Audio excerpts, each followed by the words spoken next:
اور کچھ بات کریں گے، ملک کے مختلف علاقوں میں موسلادھار بارشوں کا سلسلہ جاری ہے۔ پنجاب کے کئی علاقوں میں برسات سے نشیبی علاقے زیر آب آ گئے۔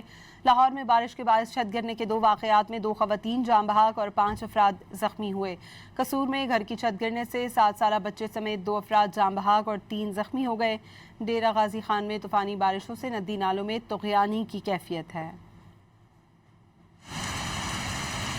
پنجاب کے مختلف شہروں میں موسلادھار بارش سے جل تھل ایک ہو گیا۔ حالیہ تیز برسات کے بعد لاہور کے مختلف علاقوں میں بارش کا دوسرا سپیل شروع ہو گیا۔ اب تک لاہور میں سب سے زیادہ 7 ملی میٹر بارش سگیاں کے مقام پر کی گئی۔ وزیر اعلیٰ پنجاب مریم نواز کی خصوصی ہدایت پر واسا کا عملہ مکمل الرٹ ہے۔ ساہیوال اور گردونواں میں موسلادھار بارش کا سلسلہ جاری ہے، جس سے نشیبی علاقے زیر آب آ گئے۔ اوکاڑا میں تیسرے روز بھی بارش ہو رہی ہے۔ گزشتہ رات سے تیز ہواؤں کے ساتھ بارش کا سلسلہ جاری ہے۔ توسا کے علاقے وہوا اور گردونواں سمیت کوہ سلیمان پر طوفانی بارش سے نشیبی علاقے زیر آب آ گئے۔ ندی نالوں میں طغیانی سے متعدد مکانات منہدم ہو گئے۔ ڈیرہ غازی خان میں سیلابی پانی قبرستان، فصلوں اور سرکاری دفاتر میں داخل ہو گیا۔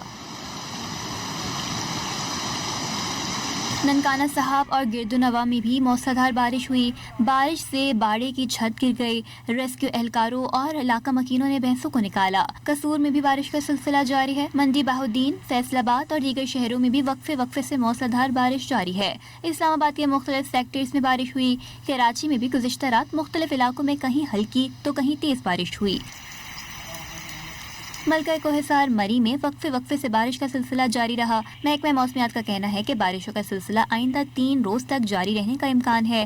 خیبر پختونخوا، گلگت بلتستان اور ملک کے دیگر علاقوں میں مزید برسات ہوگی۔